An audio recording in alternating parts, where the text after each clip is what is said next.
listening to the No Labels, No Limits podcast with best-selling author Sarah Box, where you get the inside scoop on the steps action takers and decision makers take to align their purpose to their principles and achieve their goals in business and life. We focus on the mantra, no labels, no limits, no excuses. And now, without further ado, please welcome your commanding coach with plenty of chutzpah and heart, Sarah Box. Hey there, everybody, and welcome to this week's episode of the No Labels, No Limits podcast, a podcast all about shedding our limiting labels and beliefs. And why do we do that? So we can actually live more fully into who we were created to be and shine our lights in the world. This week, we are joined by Patti James. Patti has been coaching people from all walks of life in one-on-one and group situations for over 18 years. And she currently has 3 distinct coaching practices. And they focus on different areas, although because she's so adept, she can blend, but she focuses on business growth, finances, and most recently, and why I asked her to be on the podcast, is her focus on the Enneagram. Patti has a passion for personal growth, and she says her love of learning has allowed her to graduate Cum Laude from the University of Colorado at Denver, and that led her to create her own university, Patti Breton University.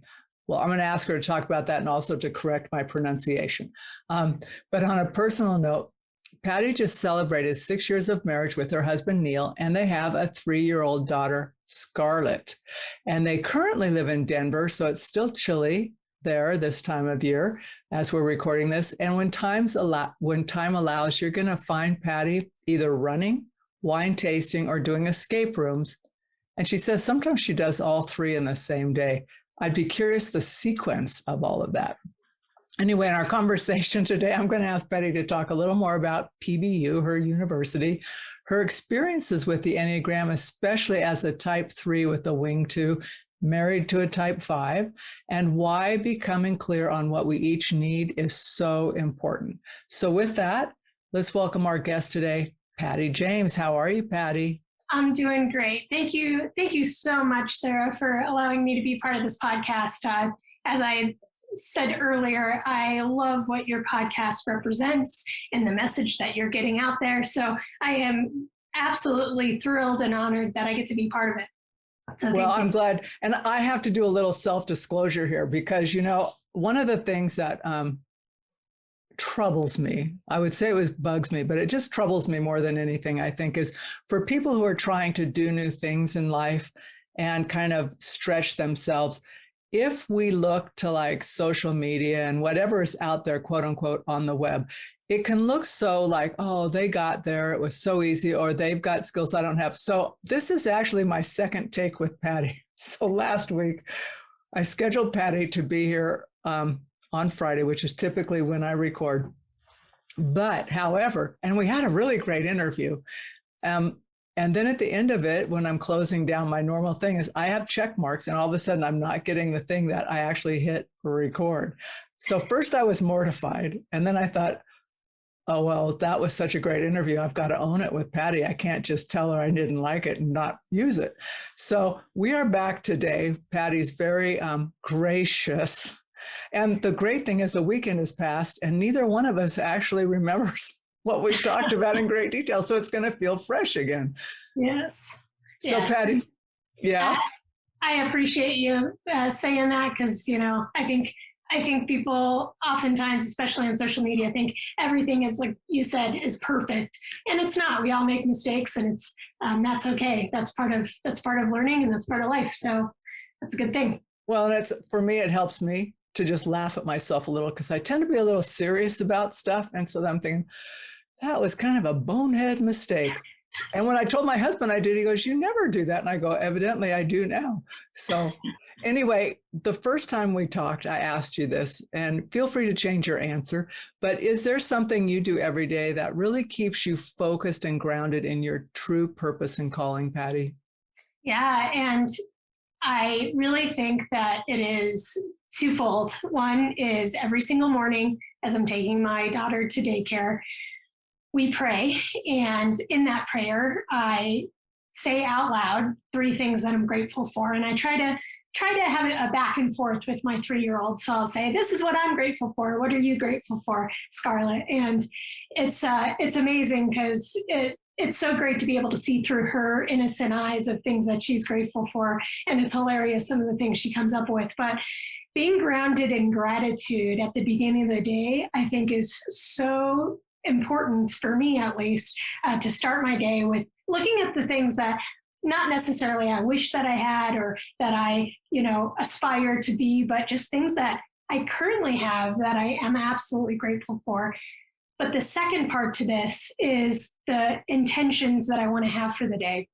One of my coaches that I had several years ago, her name is Fee Mazanke. She talks about the boomerang effect, and what you throw out in the world is going to come back to you. And so every single day I try to set 1 to 3 intentions that I'd like to have for that day. And when I'm at my best, I'll journal those when I get home because I love checking them off. It's almost eerie at the end of the day when I get to say, oh my gosh, like every single one of these intentions happened. And just for fun, sometimes I make them very specific. Like I'm going to have somebody who I haven't spoke with in a long time reach out to me. And then an hour later, I have someone who I haven't talked to for years send me a text. And it's a little eerie how specific those intentions can be. But saying things I'm grateful for and then making intentions for the day, I think really helped me live true to my calling, as you had said. Well, and I love that boomerang analogy, right? Because what we do put out, for good or ill, and that's, it's like what we think about, we just manifest. I listened to a great podcast yesterday, and it just went deeper into that, both from a psychological, but also a spiritual perspective of really, you choose what you feed, right? Do you feed your fear or do you feed your faith and confidence, right? Just pick, right? So if my intention today is to feed the positive messages or put things out, and when you said that people will do that, I did that not long ago. I thought, I need to hear from, and it was one of them was my sister, one of my sisters, I've got a couple, and the other was that I needed to hear from this other person. And with, just like you said, and my sister and I are like close, man. She will call or text me and going, hey, just thinking about, well, that works so great. So it gives you chills sometimes because you're like, wow, this is crazy. And I think it's reversed too, because there'll be times where I'm doing, like, I could be doing this and all of a sudden I'm thinking, oh my gosh, I got to reach out, right? I was just thinking about calling you. So, right. And she goes, I just started thinking about I should call you. So anyway, I love that too. But I do think that intentionality, because it brings our awareness to what it is we're trying to accomplish and be present in the world. So I do want to back you up a minute.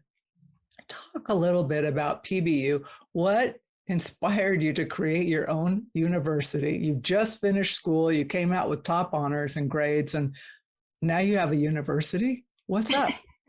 Yeah. It was actually quite a while after I graduated, but I kept having all these like one day-isms, right? Like one day I'd like to learn how to do this, and one day I'd like to learn how to do that. And I was on an airplane, and I just remember this so distinctly because it was just like this tidal wave of like, oh, I got to get this done now. But I was on an airplane to a conference with my old company, Cutco. I was a district manager for them. And I was reading a book called Maximum Achievement by Brian Tracy. And in that book, it was like the 3rd page of the book, but it said something like, we are completely surrounded by anything that we want to learn, information we want. We can Google it, right? We can get it so easily. And I remember just thinking, I shut the book and I got out my journal. I'm a huge journaler. And I was like, why am I waiting to learn, all these things that I have one day-isms? What? And I started journaling to myself to kind of break this down. And I thought, there's all these things I want to learn. So what's holding me back? And I was like, a plan. And I was like, I was a really good student. So why can't I just plan it out like school? And so in that, I wrote down all the different things that I'd like to learn. And so essentially, I started making my own classes, like my own set class, where it was a non-negotiable. So if somebody called me up and said, I would like to do something this time, I said, hey, I'm sorry, I have class, just like if it was an actual class. the big thing that made PBU, in my opinion, better than something that you really wanted to, just go after is the accountability I set up in place. Now, the whole reason why school works is because you have midterms, you have finals, you have somebody who's holding you accountable and going to be grading you. So what I created is I just used my friends and my coworkers as that accountability. So I planned out my semester and I said, okay, my final is going to be this. So I would ask my friend, hey, I'm going to tell you a book report, or I'm going to play you a song on my guitar because that's my class I'm taking, or I'm going to teach you how to do Zumba, or whatever it is that I was learning that semester. I set a date, I partnered a friend with it, and that way I could be able to make that happen. And so what was so nice about PBU is I don't have to pay a university to continue to learn. I strongly believe that we all should continue to be students of life. And just because you're out of a college or high school or any doctorate, like, you can still learn, and that's allows us to be so much more passionate and excited about life when we're constantly learning and growing. That's why I love your podcast. But having those accountability and just having it as a set structure is something that I really love about PBU. And I've been talking about that concept since 2000. I think I made it in 2011 or 2012.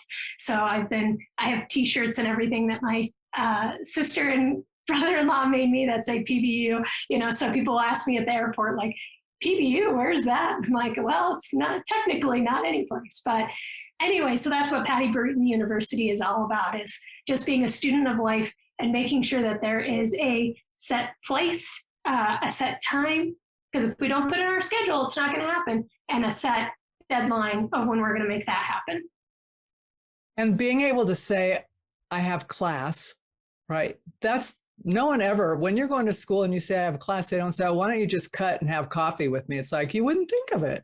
You just wouldn't. Person's on a journey, right? Let them do their thing.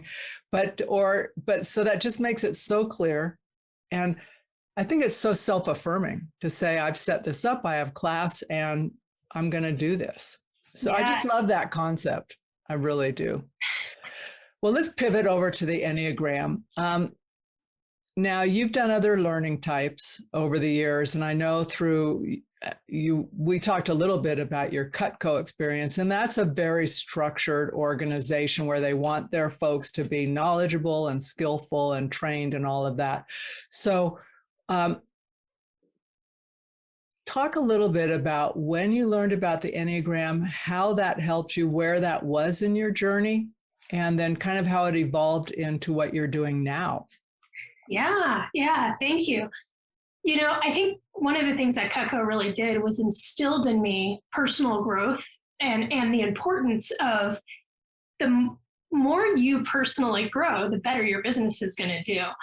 There's nobody that I know that can elevate their business without personally growing first. And so that's something that I saw hand in hand for the 10 years I was a district manager, is that every time that I really took advantage of my personal growth, my business would all of a sudden be doing better. And I mean, just to name some of them, like some of the personality systems I've studied is LIFO, the 5 love languages, Berkman, Skills Finder. I went through the Landmark Forum, Myers-Briggs, something called CVI was really big in Cutco, or Core Value Index. And these were all great. And they really allowed me to learn a lot about myself and learn a lot about the people I was working with and my friends and family. But my best friend and a coworker were telling me a little bit about the Enneagram, and I was like, all right, yeah, just another personality system, yada, yada.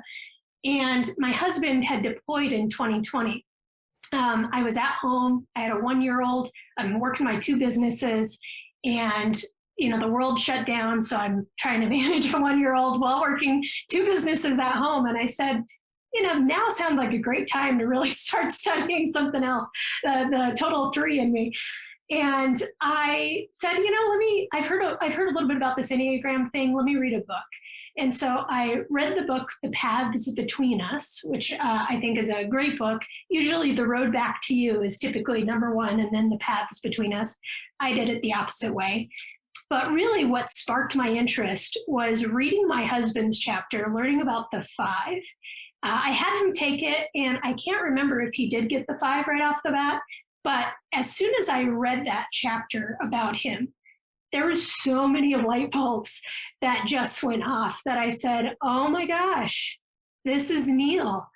Oh my goodness, this makes so much more sense. Because with a 5, as you know, since you're a 5, there are so many things that a 5 will do without really thinking about it. But as a 3 with a strong wing 2, I can take a lot of things really personally.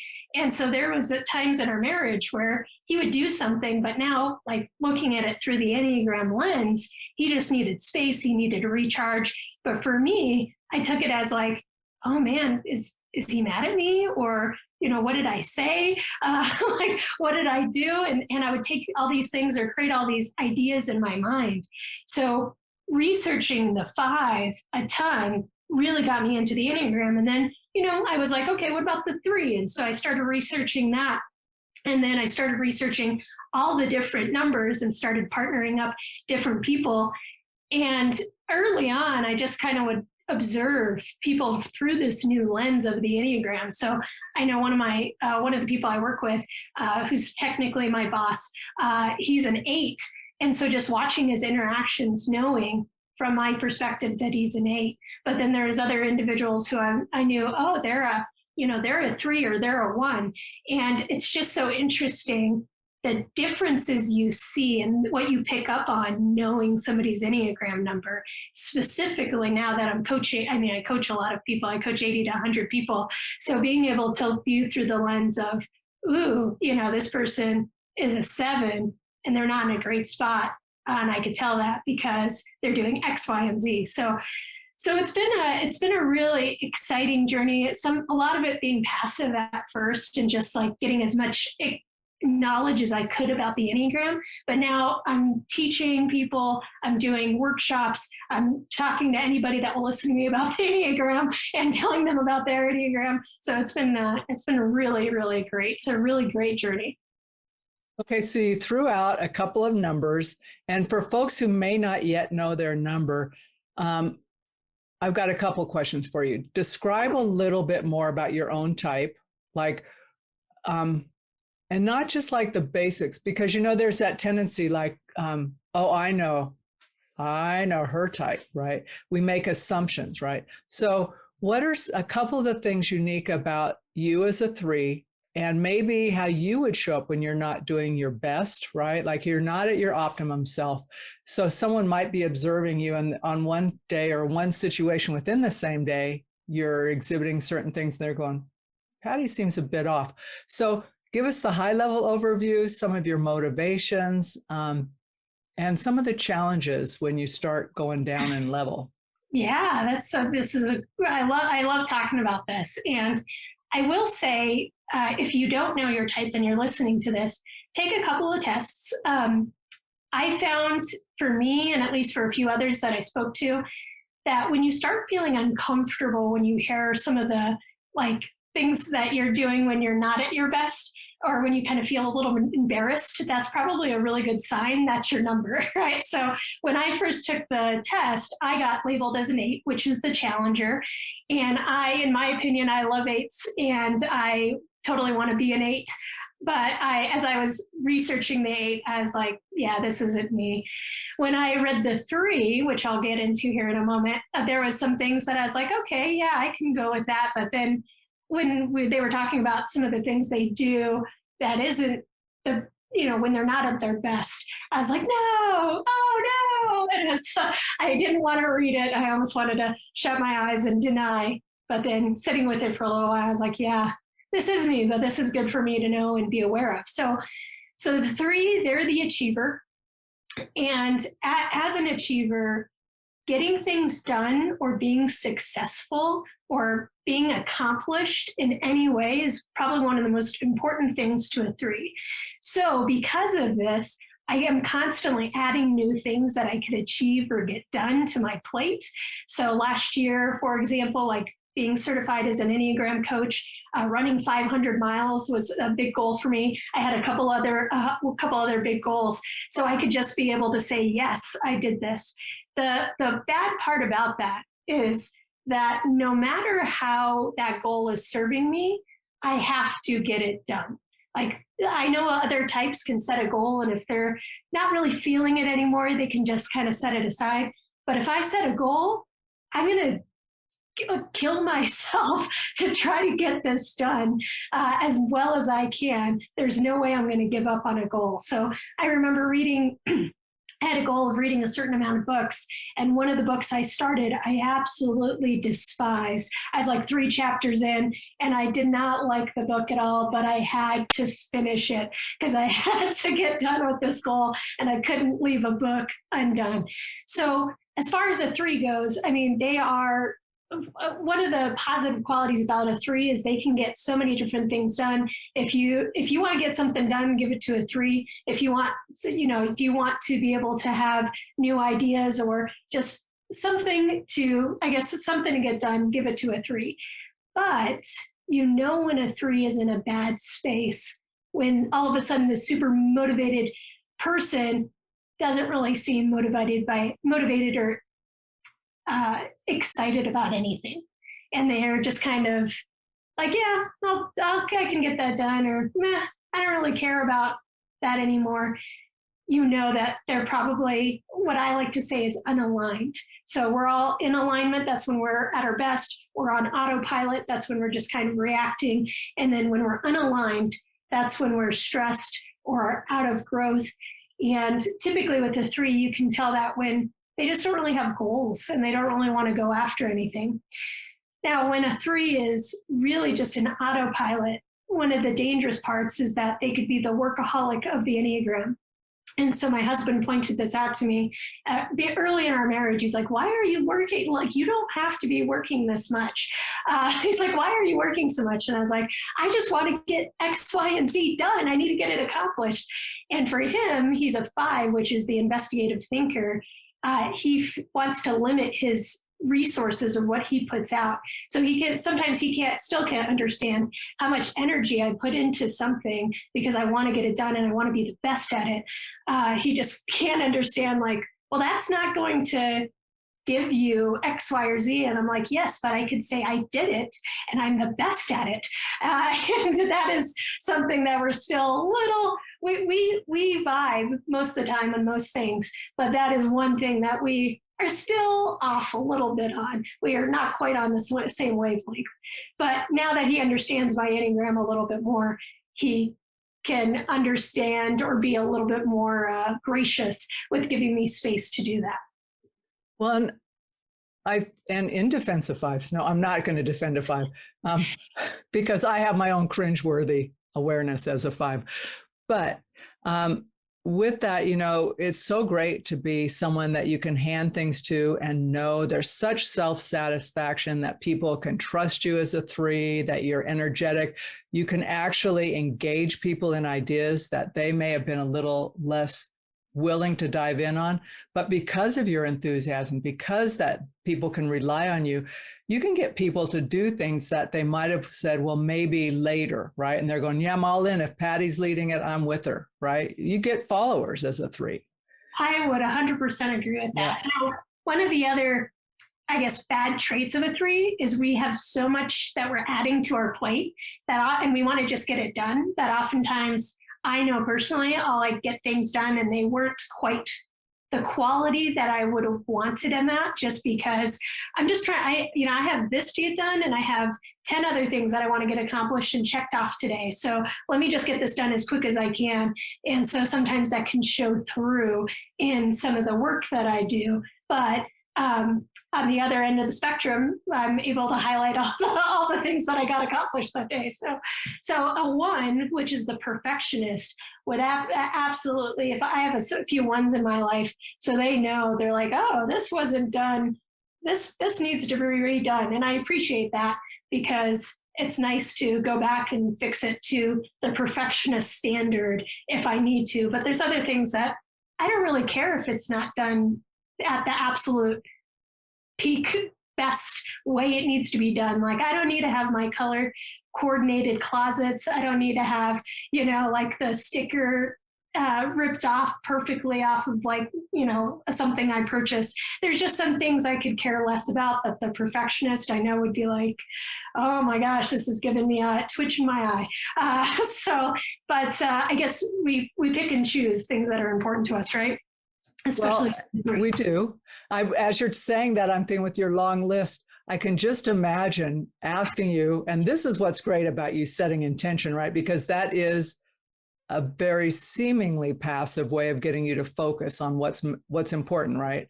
Because if something came up, you could use your intention as a filter to say, really, I've got 10 things on my list, but what do I need? What's essential here? Yes. And yes, it's going to feel great checking that box, but today it might not happen. Does that make your stomach just a little sick, though, to think that you couldn't check that box? Oh, yes, it does. So there's some times where, my husband and I will be getting ready for bed, and I'm like, I just need to do one more thing. I'll be right back. And he's just like, I think at this point he's kind of used to it. Or I'm like running around because I need to close my rings on my Apple Watch or whatever it might be. So he's I think he finds it endearing now, but at first he didn't really understand it so much.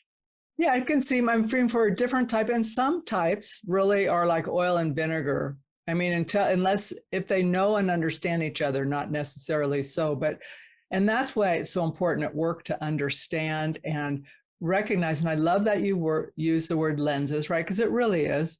I'm wearing my computer glasses, right? Well, they see at a certain distance. I forget to take them off and I go out in the other room and I'm trying to read a letter. I can't read it. It's too close. And so it's kind of fuzzy. I'm thinking, what's wrong? But I didn't realize I hadn't changed my lenses. So for me, it's kind of like, if you and I were working on something and you're coming out of left field and I think, what's up with Patti? And I forget that you see things from a totally different point of view and I need to take a step back and go, what can I appreciate and learn here? Or if I know you well and you're kind of falling off into that, like the not so stellar part of your personality or your functioning part, be able to say, hey, Patti, what's happening? But you wouldn't do that without someone's permission. Right. Especially when coaching somebody. But yeah, I find it so interesting to learn about the different levels of alignment for every type. And it's so helpful, especially for the people you know really well and for the people who you work with closely, to know, this is where they go to when they are in growth, and here's where they go to in stress, and here's where they go to when they're on autopilot. One of the things I did not say about the three is that at the best, threes are, instead of being competitive and trying to win and trying to be the best, they turn into more of a team player, and where they're being more cooperative versus competitive, and they're trying to get other people to win just as much as them. And so I know I'm in a really great spot when I'm cheering for other people and really happy for their success versus like, how can I beat this person in the game of life, right? So that is, for a three, that's really important to be aware of, is like when I'm wanting to, support other people and cooperate with them versus just like thinking about in what ways I could beat them. That's really important to know. It's interesting. I know a three who I really admire her. I mean, she's a very accomplished businesswoman.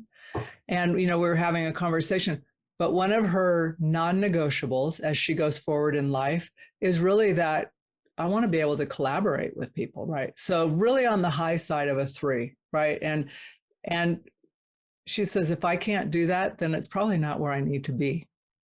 Yes. Versus I have to be the king bee or queen bee, I guess. So anyway, the more you know about the Enneagram, the more you can just love on the different types. Yes.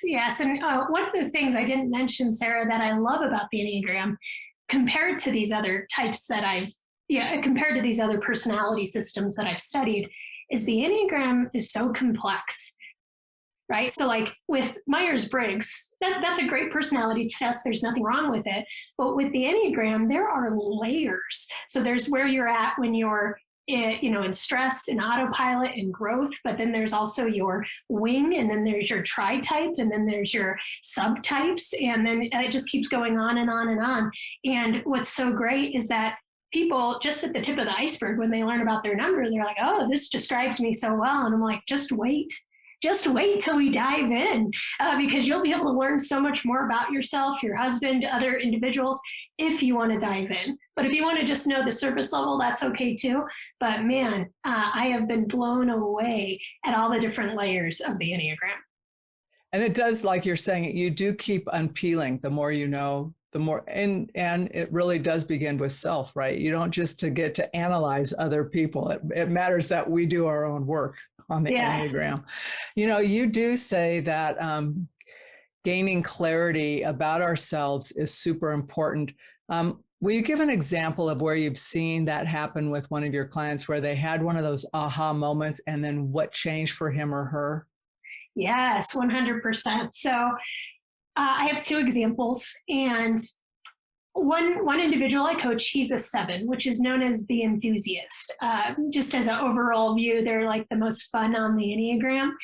They also are the visionaries. So they basically, they love to have things to look forward to, whether that's a vision of what their life could look like or what their business could look like. And when they are in stress, they take on one's stress qualities, which looks like them imposing restrictions on themselves, saying, I should have done this and I should have done that. I have to stop doing this. So that way they can get more productivity. So I was talking to this individual who's a 7, and I could totally tell that he was in this one space, because he's like, oh, I got to stop doing this. I got to start doing this, and I have to do this. And I just kind of stopped him. And I knew that he was a 7. He's kind of he's learned a little bit about the 7. He knows the tip of the iceberg. And I just asked him, when's the last time you had fun? And he thought for a second and said, it's been a long time. And I said, as a 7, one of the most important things for you is to make sure that you're enjoying life, like experiences are something that you really want. But secondly, make sure you have something you look forward to. So I want you to text a few of your friends right now and plan something so you have something to look forward to. So we just took a second so he could do that. And as soon as he got done texting his friends to plan something that he had to look forward to, you could hear and you could see the shift. Like, oh, wow, I feel a whole lot better. So, and I said, hey, as a 7, this is something that's really important to you. So just keep that in mind when you start when you start saying that you have to stop doing this or start doing this, and you're really trying to bear down and make yourself so restricted, just realize you need to have more fun. That is so important to you. Now, the other person that I can think of, she's a 2, and I was talking with her, and this, the specific aspect of the call has nothing to do with personal growth, but I could just kind of hear this tightness in her voice, and I could just kind of feel some not so great energy. And I said, hey, are you feeling a little overwhelmed right now? And she's like, oh my gosh, I'm taking on so many people's emotions, and everybody's coming to me and asking me for all these things. Now, her number is a 2. That's the helper. And the helper will give and give and give until they have nothing left. And then they'll give some more, and they feel completely drained. And a 2, they are known as the trusted advisor because they listen, they have great insight for people, and they instinctively know what other people want without, sometimes that person doesn't even know what they want. They already know what they want for them. And they'll be like, wow, you know me so well. The trusted advisor is the type of person that when you're talking to them, you're like, I don't know why I'm telling you this, but I'm telling you this because I just feel so comfortable with you. So anyway, the trusted advisor doesn't know how to say no often. So this individual I was coaching, she was saying yes to everybody who would ask her for something. And she was giving. And she was just at her breaking point where she's like, I'm taking on other people's emotions. I'm giving to everybody else. And so I said, hey, this is what you are in the Enneagram. And here's where you're at. You're completely unaligned because you're giving without filling up your cup first. So here's what I'm going to have you do. I need you to plan in an hour in your schedule today where you're going to shut off your phone, go out in nature, like get away from everybody and just take an hour to yourself. And we've had a couple of conversations where she had told me that she may have felt selfish doing that previously. And I assured her that wasn't, but just giving her that permission to take that and just being more aware of what a 2 does and some of her pitfalls that can lead her into unalignment really made a big difference. So when I spoke with her, and by the way, she felt like instantaneously better after she already knew she was going to have some time for herself, and she was learning how to put herself first without feeling selfish. Later on, a couple coaching calls later, she started setting boundaries for herself. We practiced how to say no to people and said, hey, I would love to help you, but first I need to do this. And then you need to do this first. I'm not going to do everything for you. So learning how to set those boundaries and set it up so she's just not doing everything for everybody. And that was a huge deal, but she wouldn't have known that unless she learned a little bit more about her type. And she was completely amazed when she learned about the 2 and said, oh my gosh, I'm so glad, you taught me this. I'm so glad I learned more about this because this is exactly what I needed. It occurs to me in both of those instances, the one thing you did identical for both of them was give them permission. Yes. And I wonder, in your experience, and then I just wonder generally for our listeners. So if you're listening and you have thoughts on this, we would love for you to type comments in or email either Patti or I with your thoughts on it. But to what degree, especially in a coaching relationship, are people waiting for permission because somewhere it's just hard to give it to themselves? Yeah.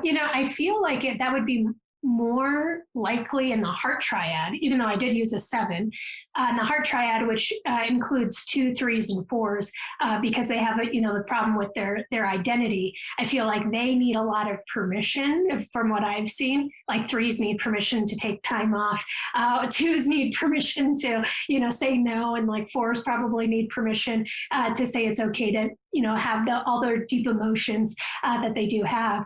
But I would imagine that for a lot of the head triad, with exception of the 7, I don't know, maybe they all do need permission, but I feel like a 5 would be like, yeah, I'm out. I need time to myself. I don't need permission to do anything. But that's interesting. But I think that's one of the reasons that it's so helpful to have a coach of your own to guide you through what you do need, whether it's you need permission or you need to look at other people through a different lens. Because I know a handful of 8s, and 8s, which is the challenger, they don't need permission at all, right? But oftentimes they forget that other people don't see things as raw or quick as they do. So that's a really interesting question. I'm sure we all probably need permission for something. I found it, and I would say for me as a 5, one of my coaches, so for folks, one of the challenges for a 5 is that we have this thing that we like to be competent. We want to know that we can take care of business for ourselves, for others. So it is really, and in addition to the fact that we don't like being overwhelmed with whatever, right? We're time hogs, basically, which is not our best piece. However, but one of the things she did for me was she said, well, what are you going to do to relax, right? You've been busy, you do the business thing, yada, yada.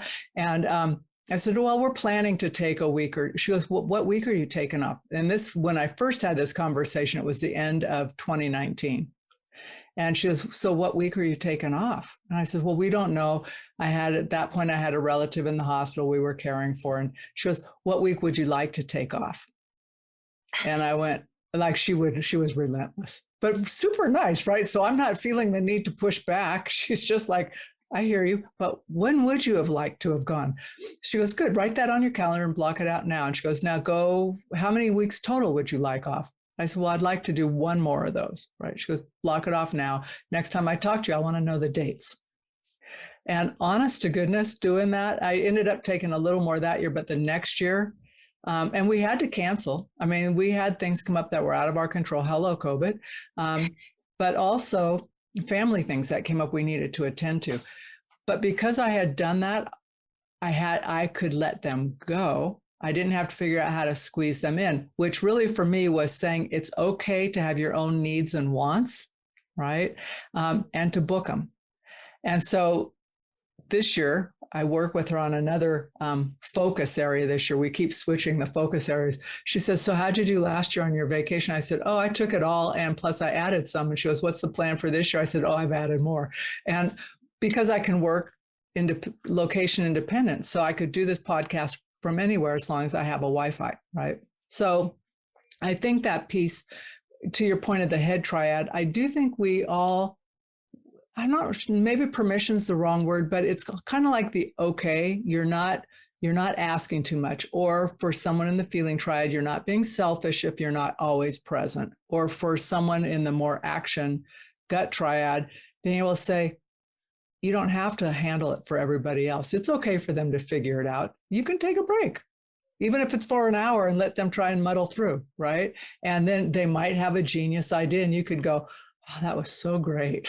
Because it's a lot of weight to feel like you have to make sure everything works for everybody. Yes. So that's what I pay attention to that for a while, Patti, and then let's reconnect on it, because I'd be really interested to know like what you hear from people that might be a subtle way of them asking, quote unquote, for permission, or like, okay, I could do this. It's okay. Yes. No, everything you had said, I could completely hear my husband saying that about the vacation. So that's, I never even really thought about that, but yeah, instead of like, yeah, we're going to take some time off, and then it never happens unless loosey goosey. Find it in. Yeah, that's a really great point. Thank you so much, Sarah. I will most certainly keep that on my radar, especially when I'm talking with people. Well, I'll give credit to Marina Ridge, who made me do it and continues to make me go, what's your plan? I don't know. She goes, just put it on your calendar. But it is true. It does help. It helps me. And it also, for my husband who wants to know that I have a plan to take time and I'm not going to work all the time because I love my work. He can look at my calendar and go, where are we going? I says, we haven't decided, but we're going somewhere. Right? We're going to figure it out. We'll go camping somewhere. I don't know, but we'll go. So anyway, okay. I can imagine there are folks listening who are going, I want to connect up with Patti. I think I want to find out about coaching with her, learning more with her. How do people connect with you, Patti? Yeah, that's a great question. I don't have a website quite yet, but I am on all the social media handles. So you can find me on LinkedIn. You can find me on Coach with Patti on Instagram. You can find me on Facebook. You're also going to email me. The email is pretty easy, and I'm pretty sure it's going to be posted as well. But it's coachwithpatti@gmail, Patti with the I, gmail.com. So there's a lot of different places that people can be able to reach out and be able to see.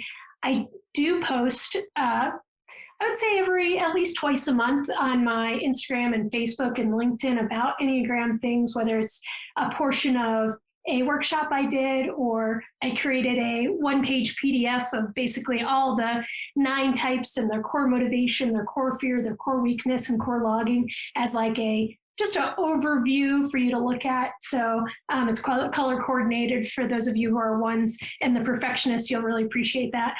So anyway, but yeah, I post them instead of a website. I post it on all the different social media handles, so you can find me there.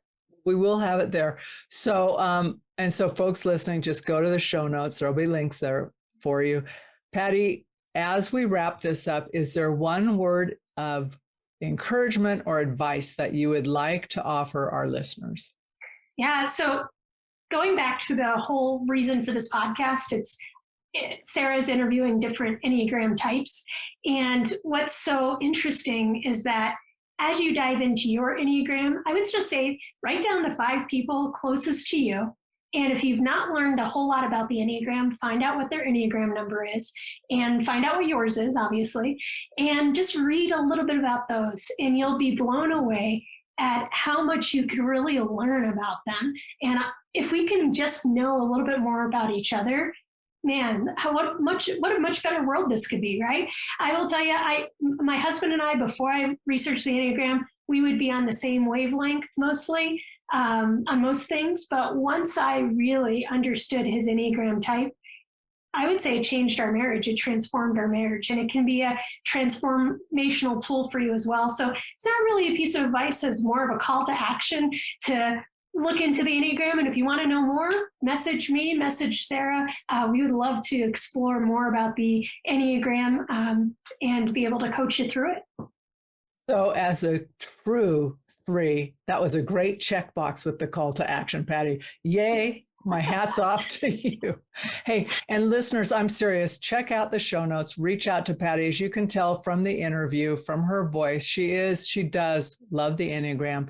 But Patti, you know what really comes through to me in our conversation is how sincere you are and how much you love helping other people.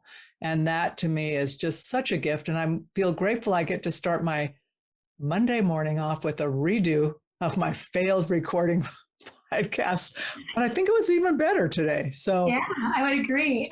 Thank you so much. Yeah, it's definitely a passion helping others, and that's why I can't get enough of it. And so sometimes my husband's like, "Are you ever going to stop working?"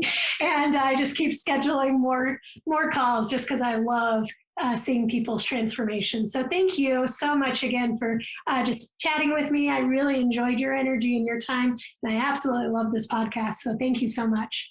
Thank you, Patti. You've been listening to the No Labels, No Limits podcast with best-selling author, change agent, and strategic vision coach, Sarah Box. You can grab the show notes and find out how to work with Sarah at sarahbox.com/No Labels, No Limits podcast. We'd love this podcast to reach as many people as possible. So please remember to rate, leave a 5-star review, and share the podcast with someone you think would get value from this conversation. Until next time, keep taking those daily action steps to align your purpose to your principles and achieve your goals in business and life.